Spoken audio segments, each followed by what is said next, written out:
Ya, selamat datang di modul perkuliahan jaringan komunikasi dan data. Pada modul ini, Anda akan coba diperkenalkan ya secara praktik ya bagaimana sebuah VLAN itu dapat bekerja.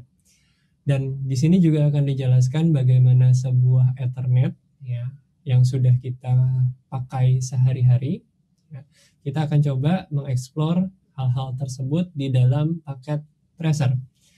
Ya, jadi saya coba untuk memulai modul ini dengan memberi beberapa pemahaman terlebih dahulu mengenai teorinya untuk dapat lebih detail kalian mendapatkan pemahaman mengenai teori dari Ethernet, switch, VLAN, ya, dan MPLS. Kalian bisa lihat di dalam pembahasan teorinya. Di video ini akan mengkhususkan kepada bagaimana secara practicality-nya kita menggunakan beberapa teknologi tersebut di dalam jaringan. Oke, yang pertama kita sering menggunakan adalah yang namanya LAN. Ya. LAN ini adalah beberapa device yang biasa kita gunakan atau teknologi yang kita gunakan untuk berkomunikasi, biasanya dalam bentuk kabel koaksial. Ya, di sana ada switch ya atau ada bus zaman dulu, dan ada sekarang kita memakai switch untuk berkomunikasi antara satu device dengan device yang lain yang saling terhubung secara langsung. Jadi peran sertanya di sini switch itu menghubungkan device yang terkoneksi secara langsung dengan dia, sedangkan router itu merupakan lalu lintasnya. Ya, jadi perbedaan mendasar antara switch dan router itu adalah di situ.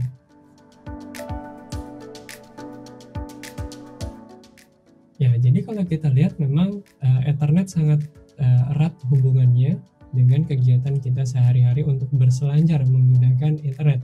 Karena pada dasarnya dia adalah infrastruktur yang membawa data kita di lokal area kita, ya.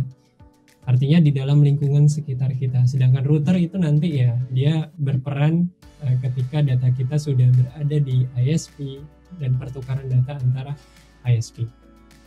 Ya, jadi kalau kita coba lihat ya, di sini ada Ethernet frame ya. Nanti juga kita yang dibahas di dalam teorinya juga ada yang namanya switch di sana.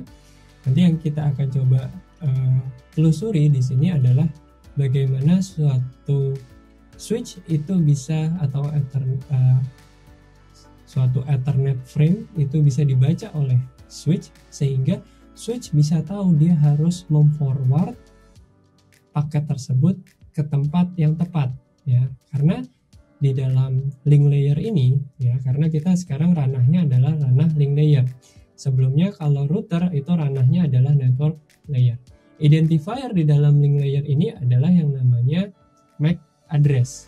MAC address dan IP address digabungkan untuk mendapatkan posisi atau destination address dari suatu host ya. Jadi semua layernya itu sebenarnya berkesinambungan, namun untuk mempelajarinya makanya di buku itu dibuat secara sistematis top down approach, mulai dari application layer, transport layer, network layer, dan sekarang ada di dalam link layer. Oke, saya coba menggunakan paket tracer untuk bisa membantu saya menjelaskan kepada kalian ya bagaimana proses dari sebuah switch itu bekerja ya.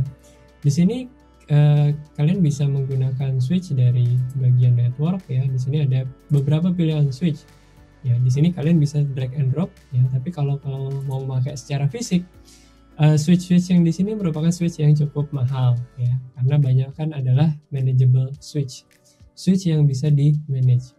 Namun switch yang tidak perlu di manage itu cukup terjangkau harganya ya. Namun prinsip kerjanya tetap sama ya. Jadi kalau di sini ini ada switch, dan switch itu memiliki secara fisikal, kalian bisa lihat ini adalah bentuk dari switch ya. Dan switch tersebut itu memiliki beberapa port ya. Di sini kita memakai yang 24 port. Portnya itu bisa dilihat di sini ada Ethernet 0, 1, 2, 3, 4 sampai 24. Dan dia juga ada uplinknya yaitu yang gigabit Ethernet. Jadi ada dua yang gigabit Ethernet, yang lainnya adalah fast Ethernet. Nah, switch ini adalah sebuah manageable switch ya. Jadi manageable switch yang bisa kita coba lihat atau kita konfigurasi. Termasuk kita bisa melakukan konfigurasi VLAN di sini atau virtual LAN. Nanti untuk yang VLAN saya akan bahas di setelah penjelasan Ethernet ini.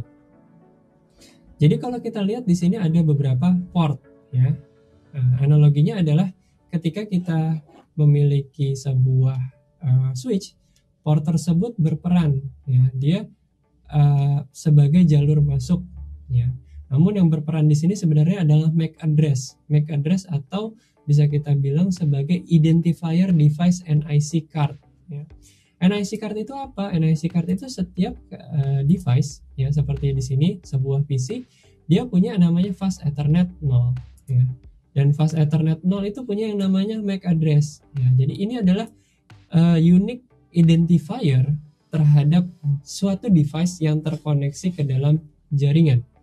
Mau itu HP kita, mau itu dalam bentuk tablet, mau itu dalam bentuk WiFi. WiFi modulnya itu memiliki yang namanya MAC address. Ya, jadi MAC address ini yang jadi identifier bagi device kita. Dia dijamin unik oleh sebuah organisasi society. Ya, jadi itulah yang cukup membedakan antara IP address dengan MAC address. IP address itu kan kita assign sendiri, kita hitung sendiri secara logik, sedangkan MAC address itu dari manufacturer NIC cardnya atau device cardnya itu, baik itu wireless ataupun Ethernet, itu sudah dilengkapi dengan device MAC address atau bisa dibilang unique identifier-nya ya. Jadi sudah dibuat secara unik atau secara konsisten dibuat secara unik. Oke, ini adalah MAC address-nya. Jadi di setiap device ya, host and device seperti router, HP kita, laptop kita yang pakai wireless ya. Namun di switch sendiri ya, dia nggak memiliki MAC address ya, karena dia bukan receiver. Dia hanya jalan atau memberikan jalan saja. Berbeda dengan router. Router dia punya NIC card-nya ya, dan dia memiliki MAC address-nya di dalamnya. Kalau di di switch ya, switch hanya membantu untuk menjalankan paket saja ya. Jadi dia tidak melakukan atau dia tidak memiliki MAC address ya. Itulah yang sangat membedakan antara switch dan router. Nah, di dalam switch ini kebetulan yang bisa dipakai di sini adalah switch yang manageable ya, manageable switch. Dan berbedanya dengan dengan sebuah router. Kalau router kan kita memiliki routing table ya, dari mana ke mana harus ditujukan.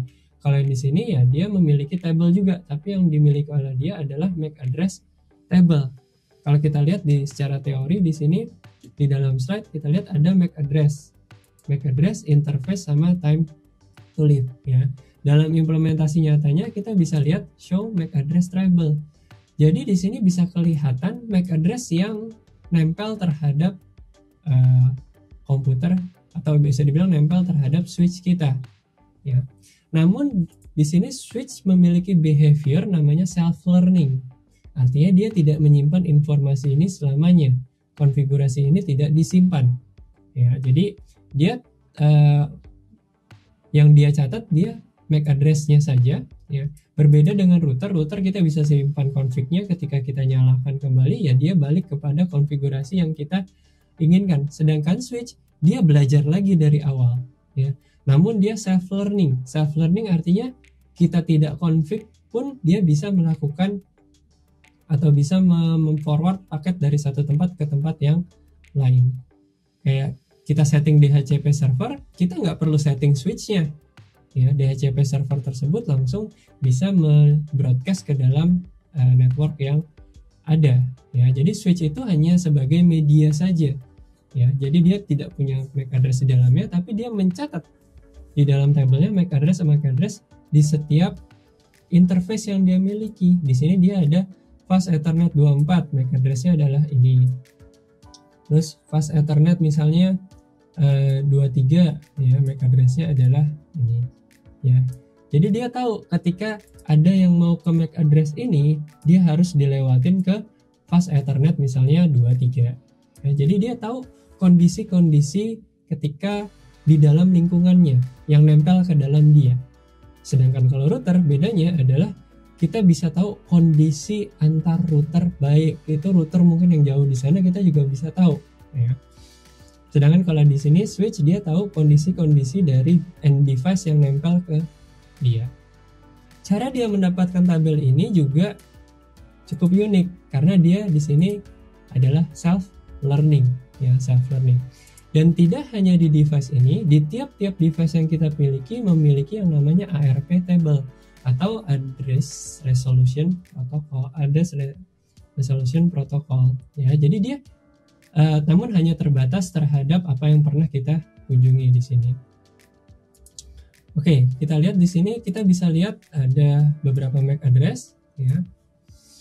Oke, kalau kita coba di sini di dalam command prompt ini kita bisa ARP, kita bisa lakukan ya ARP min D misalnya, ARP min D ya.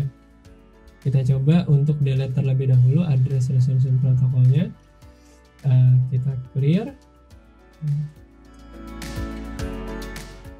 Oke, nah kita coba untuk ping misalnya, ping dari saya punya di sini IP address berapa sih, 20.0.13 ke 20.0 yang bawah ini berapa, 20.0.15 ya.